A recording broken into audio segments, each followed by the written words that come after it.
আমাদের ছিল নিমন্ত্রণ, আর কোথায় গেছি সেটা জানতে হলে কিন্তু পুরো ভিডিওটা দেখতে হবে। তো পৌঁছে গিয়ে দেখি ভাইরা খেলছে উনো, আর এই দিকে এসে দেখলাম মাসি করছে কিন্তু রান্না। হ্যাঁ, আমি এসছি আজকে আমার মাসির বাড়িতে, কারণ এই যে পুচকুটাকে দেখছো এর আজকে জন্মদিন।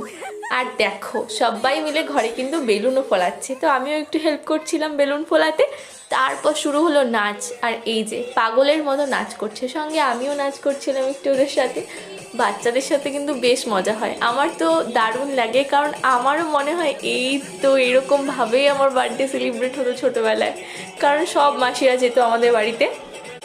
তো এদিকে অনেক নাচ আমরা করলাম, হাসাহাসি সমস্ত কিছু হলো। মাসি ওদিকে বললো তাড়াতাড়ি যা, এবার ভাইয়ের কেকটা একটু গুছিয়ে দে, তাহলে ভাই কেক কাটিং করবে। আর আমরাও চলে গেলাম কেক গোছানোর জন্য। দেখো কেকটা কি সুন্দর দেখতে, তাই না?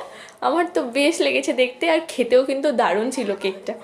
আর এখন ভাই কেক কাটিং করবে, আর দেখো স্পার্কেলটা জ্বালিয়েছে, আর পাশের জনের রিয়াকশনটা দেখো। তো দেখো দুজনে মিলে কিন্তু মোমবাতি ফু দিচ্ছে, একজন মিলে হবে না। তারপর এদিকে এক এক করে বড়রা আশীর্বাদ করছিল ভাইকে। ভাই বার্থডেতে অনেক গিফট পেয়েছে, তো এখন আমি বললাম ভাই তাহলে একটু আনবক্সিং করো। এই দেখো এখনো গিফট আনবক্সিং করছে আমার কথাতে।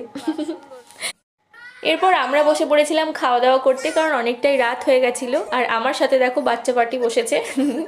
তো আমি একটু খাইয়েও দিচ্ছিলাম ওকে মাঝে মাঝে। আর আজকে মেনুতে রয়েছে ফ্রাইড রাইস, সঙ্গে কিন্তু চিকেন কষা, চাটনি, পাঁপড় আর পায়েস।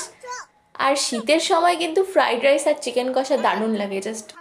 আজকের ভিডিওটা কিন্তু এতটাই ছিল। তোমাদের পুরো ব্লগটা কেমন লাগলো জানিও, ভালো লাগলে কিন্তু অবশ্যই আমার চ্যানেলটা সাবস্ক্রাইব করো। বাই।